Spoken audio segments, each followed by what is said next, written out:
hello to everyone that is online, including my mommy. So when Andrea invited me to come and speak and say your topic is going to be women entrepreneur showing up at the table, I was like, I normally show up at the table hungry. And also, I've recently started having imposter syndrome, which we just spoke about earlier on. And when I said, okay, I'm gonna do this, even though I am very scared, regardless of the 16-year history of public speaking, I still get very nervous.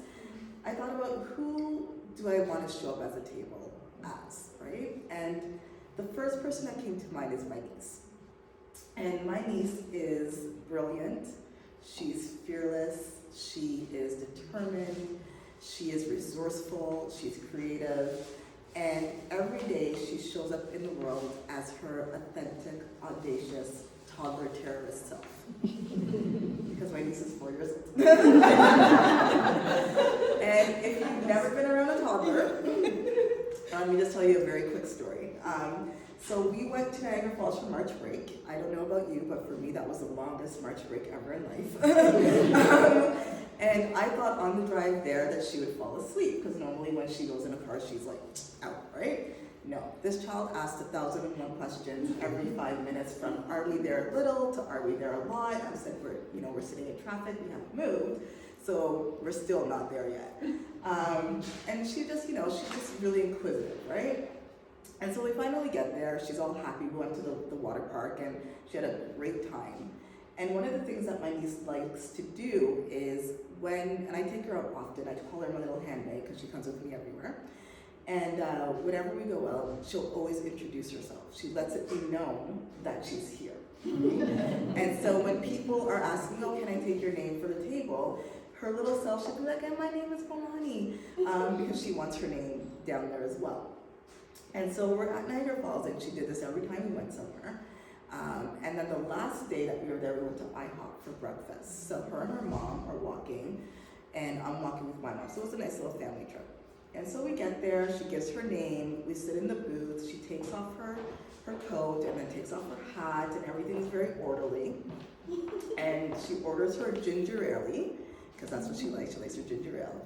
And she got her breakfast, so we all got our breakfast, right? And so we start eating, and I know that she doesn't like certain foods, and she had bacon on her plate, and she wasn't really paying attention to it. And I also had bacon. So I realized that she wasn't eating it, and I said, oh, Milani, can I have your bacon? She looked at me, she looked at my plate, she looked at me again, and she said, no, Auntie T, because you already had bacon. And I said, oh, okay. I'm just gonna, eat my food, literally, and not bother this child again. So then she stops eating her pancake, she picks up the bacon that she was not paying attention to, and she starts eating it as she's looking me in my eye, very slowly eating the bacon. And I'm thinking, is this child challenging me? I don't understand what's happening right now. And so she stops, she looks at the piece of the bacon, and she breaks off a piece, and she gives it to me. And you think, oh, that's so sweet. You're like, oh, that's so sweet. Yeah. I want you to look at your hands, either your left hand or your right hand, whichever. And then I want you to look at your fingers, and then I want you to look at your pinky finger. And I want you to look at your pinky fingernail. And then imagine that in half. That is a piece of bacon that this child ate. And so as I'm looking at this bacon, I don't know if I was in shock, in awe, in adoration, I don't know what was going on. I hear her voice, and she goes, Auntie T? And I said, yes, Milani? She goes, you didn't say thank you. And I was like, for this? But I was like, you know what? Thank you, Milani. I appreciate the fact that you gave me the bacon after you said no.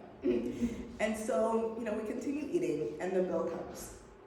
And I don't know who taught her this. I guess she's used to it from, coming up with me. And she takes the bill and she places it in front of me.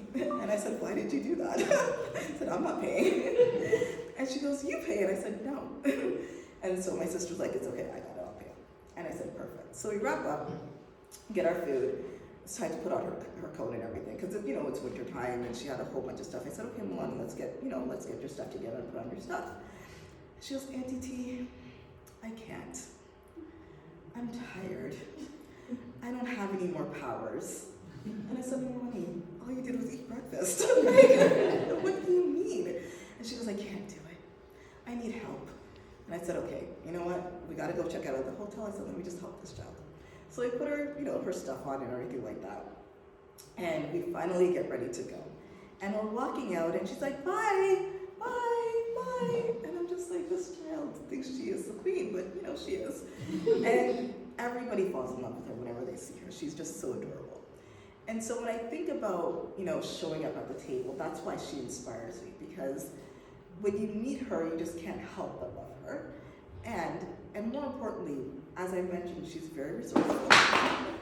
So she knows how to ask for help, when to ask for help, who to ask for help. She knows where the money resides. And she doesn't hesitate to say that. She's very creative, and she just really likes people, right? And she reminds me a lot of myself. And that's one of the reasons why I got into my business. I really like offering help to people. I really like being of service to people, and I really like helping people succeed, right?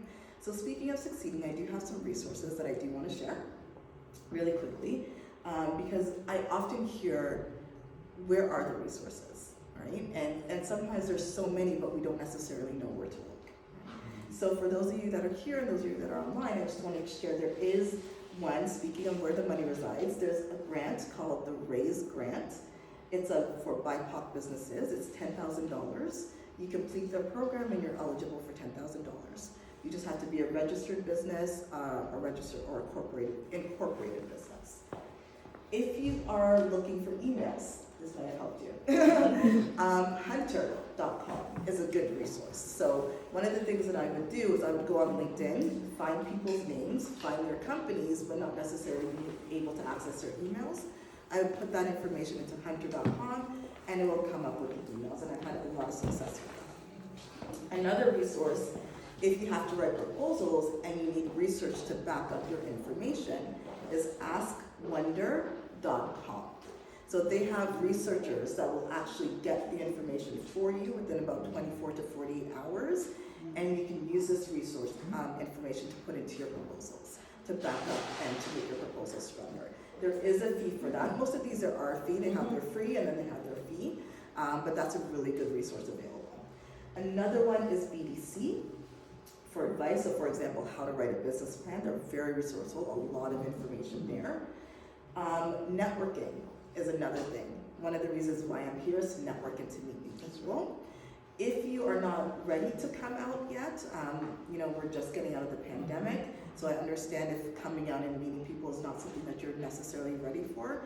Facebook is an excellent tool. One of the groups that I'm in is Women Who Freelance. They have 3 groups, so one for Toronto, one for Montreal, and one for Vancouver, and it's strictly for women, and it's for freelancers. So you meet a lot of people, they're always looking for people. It's a very great support group for women, right? Another one is, of course, the Starwood Business Association. They are excellent. And they actually have an upcoming skills class that is available for people as well. I think it starts later on in April. LinkedIn Learning is excellent. It is very good. Also, what is good is the tools that LinkedIn has. So as Andrea mentioned, she met me because I sent her a video in LinkedIn messaging. And one of the reasons why I do that is because it's something so different. People do not necessarily expect that. They expect the, hey, it's Tisha, I just want to introduce myself, etc. But sending a video helps you stand out. Right? And another resource, which was surprising for me, is Calendly. I don't even know if I'm saying that correctly, but Calendly, thank you, has free resources such as tools like what to do after your discovery call. So how to close the sale. So these are also available to you. The Toronto Library has free courses if you have a library card. I don't know if a lot of people didn't realize that. And then of course there's Allison Courses, Corsica, the SCRO, and the BBPA also offers courses as well. The BBPA is the Black Business and Professional Association. So all of these tools are available for you, and I do hope that you're able to take advantage of them. And one of the reasons, as I said, is why I wanted to share this with you is because that's part of what I do. So when I think about how I show up at the table, I show up as someone that is rested. My niece said, I don't have any power, I need to rest. So I take that to heart. Even though sometimes when she's getting ready for school, that's not what I want to hear. But they say you can't pour from an empty cup, you can't pour from a half-filled cup, and I don't even suggest pouring from a filled cup. Wait until your cup is overflowing before you assist other people. So rest and take what it is that you need. I show up educated and resourceful. As you know, I do my research. Before I approach a client, I always make sure that I learn as much as possible and whenever I can. And also I show up grateful. So thank you so much, Andrea, for inviting me to speak on this platform and to meet everyone that is here and to meet everyone that's online. And one of the things that drives me is not only do I think about how do I want to show up at the table, I also think about how do I want to be talked about at the dinner table. Customer service really drives everything that I do. I'm very big on the customer experience, so from the moment you interact with me to the moment you leave, I want it to be one of the best customer experiences that you ever have. So, thank you very much, everybody, for your time. Thank you so much.